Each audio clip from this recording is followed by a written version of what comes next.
And Dale, talk about the test so far. I know you tire tested back here in December. You've been on the track a little bit this morning. Talk about the number 88 car. How you doing? Yeah, it's going good, I guess. We just made about 4 or 5 runs. Nothing real serious yet, I guess. Just getting a little bit of data and making a couple little changes here and there. But the track's in pretty good shape, and looks like the 24-hour test and just a bit of time that it's been since the tire test we had in December, the track's starting to change a little bit, and it was smooth as glass when we first tried it in December, and it's starting to become a little more rigid in places and change color in places. So it's not much else to report, to be honest with you. In the first half of this day, just went out and cleared the car, got the clearances and got the ground clearances and everything good, and they changed a couple things and see what it did, and make some notes and sit down and eat some lunch. All right, we'll take a few questions for Dale. We'll start with this gentleman right here. Raise your hand, then we'll go to Jeff. Go ahead, sir. Hey, Dale. John Nevins, CaptainThunderRacing.com. 2 years ago in the media center here, I asked you, when you roll into this place, how much do you think of your dad, and do you think about him every day? And you answered me, yes, I think about him every day. Is that still the case right now? And what would your dad have thought of the new paved speedway? Thank you. I think, he would think they did a good job. He would think the obvious things is they did a good job, and it looks, it was about probably time for it to happen. I was surprised they didn't pave the infield. I didn't know that till I talked to somebody that tested here for the 24 hours. But I'm sure they threw away more asphalt than it would have took to put some asphalt down on that thing in there. But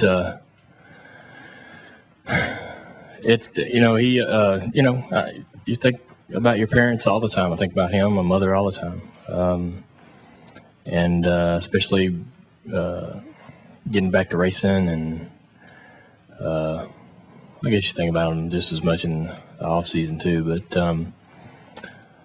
I think I was I don't know. I think that he would appreciate what they did with the paving and the job they did, and hopefully, the track puts on a good race and it holds up well. And I mean, it's going to get the bumps back, and it'll get the, over the next several years, it'll age a little bit, especially being down here next to the beach and the sand and stuff. It'll age and get slick and be the old Daytona that a lot of people appreciated.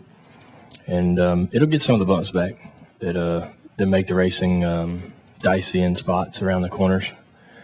So let's go, Jeff. Let's go with Jeff, and then we'll go with Claire, and then Lee. Go ahead, Jeff. Jeff Clark from SBNation.com. The Redskins have had a lot of coaches the last few years and had a lot of changes, and you probably get optimistic every time a new coach comes in. Yep. Similarly, you've had a few new crew chiefs here. Mm-hmm. For your fans that are skeptics or kind of doubting things, what have you seen so far that you could tell them, give them hope that it's going to be different this time, or that there's something that's changed, or something along those lines? Sure. Yeah, I think that's a good analogy, Jeff, to be honest. Every year as a Redskins fan, you sort of go through those. I got an app on my phone that pretty much pushes anything that, if they're mentioned on the internet, I get the news, and you're just waiting on one of those articles to tell you about some big free agency pickup or what the plans are in the draft. And and you piece everything together before the season starts and start to form your idea whether you think they're a better team or not, and whether sometimes you think, this is a better team, sometimes you think this isn't the right way to go, but you're still a fan. And you still decide, regardless of whether you like their quarterback or you think they got a good receiving core or not, you still as a fan decide to go into the season just as devoted and ready for success or the same failure. But with our team, and it's a new deal, and I was joking with somebody in the truck earlier. I was sitting in the seat in the garage, up in the lounge, and they asked me if that was going to be my seat, and I told them I'm not sure I've found exactly where my seat is yet. I'm just sort of floating around, and that's the way I feel about the team. I'm still learning. Everybody's still learning the guys, still learning who does what their personalities are, and it's been fun getting to know Steve more, and he's got a great personality, a lot of energy, and hopefully, I can depend on that energy in certain times throughout certain races. When you need somebody to gear you up and let you say things a little differently than you see at the time. Maybe he can, keep me on my toes, be a cheerleader or whatever you want to call it. But they seem focused and they seem ready to go. I'm really, sick of how we've ran over the last several years and ready to see something different, ready to get to the track and see different results. And, it's just, we'll just have to see how it goes. It's just toughest part about all that, being a race fan or Redskins fan, is the waiting. So, fortunately for NASCAR, you don't have to wait very long. Okay, we're on a bit of time crunch here. We've got three more. Let's go Claire, Lee, and then George. Claire Lang, Sirius NASCAR Radio. To help with the football analogy, I'm from Green Bay, and they sucked for 20 years, and now they're back in the playoffs, so there's great hope. Hopefully they'll progress on from there. But, I want to ask you if you know what it is that you need yet. And do you need a crew chief to drive you? Do you need improvement here or there? Denny Hamlin was saying he didn't think about NASCAR during the off-season. Did you think about it a lot during the off-season? Were you able to cut yourself from it? And do you know what exactly you need? I don't know exactly what the perfect match is, but I'm game for trying anything out and moving around and shaking it up a little bit and changing the scope of the team however they want to change it. I'm pretty much up for any of that. But I don't know how much. I don't really break it down that much. Whether I think about, I assume I think about racing in the off season because it's it's what I do for a living. And everywhere you turn, that's what you're looking at. But I don't know. I don't know how you could call the last 20 years of being a Green Bay fan too rough. You haven't been a Redskins fan, but it's been quite difficult. But I'd give anything to have a quarterback like you got. Let's go Lee, George, Jenna. Quickly, please. Lee Spencer, Fox Sports. I was listening to a tape of an interview I did with your dad in January of 2001. He said after he and Billy Jr. were gone that he didn't think that the sport would change. It would just go on without him. What dramatic changes have you seen since your daddy passed?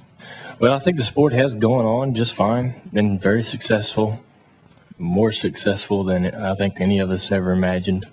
And, there's been a lot of good changes. There were a lot of changes in the sport prior, during his reign as champion and through the years that he raced here. There were a lot of changes related to him, unrelated to him, and the same thing after his death.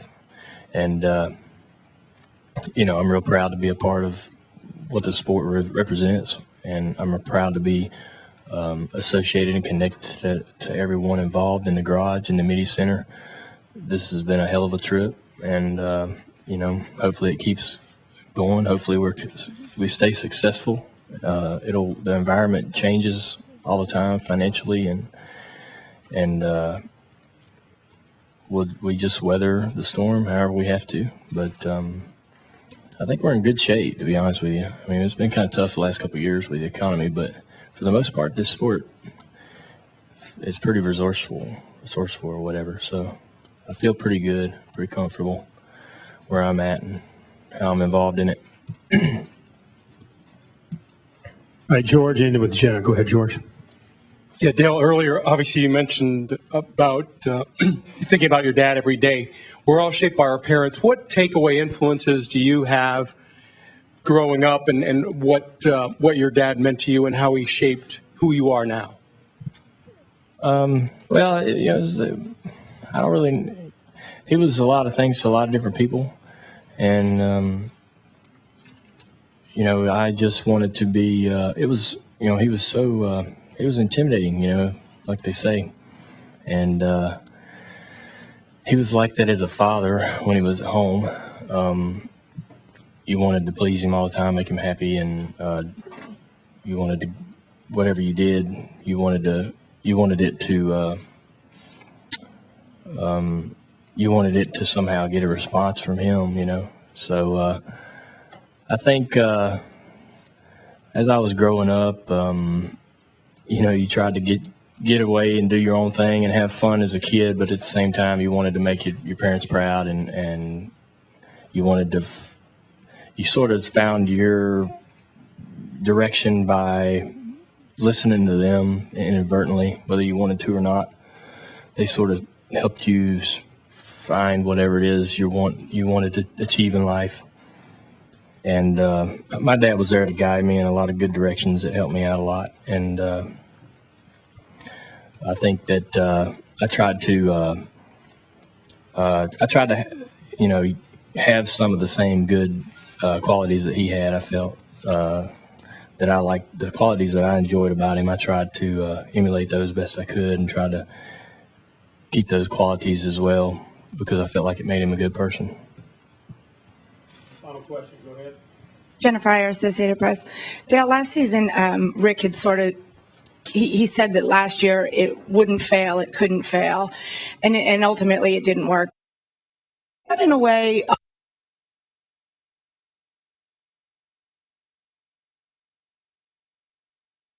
I'm sure a lot of people expect nothing more than we did last year. So, yeah, and last year we were kind of out of the radar, which was kind of fun. I mean, it's a lot less garbage to deal with when you're not in the radar. But, you know, I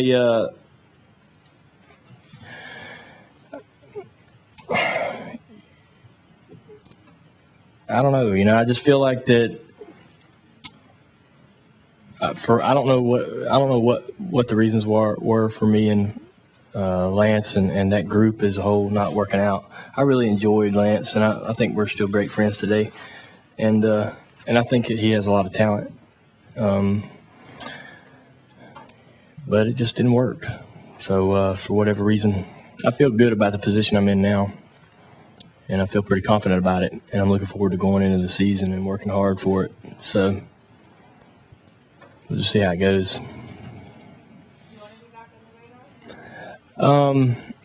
When you're running good, they can put up about anything. It's not fun being on the radar when you run like crap. So, but last year we sort of fell off the radar altogether, and I don't know. You know, I want to be in racing for a very long time, and I know that I can drive good enough to run well, and you know, I'll stick around until I get it right, you know, and it's just eventually going to have to happen. Dale, thank you so much. Good luck in your quest to win the 53rd running of the Daytona 500. Thank you, man.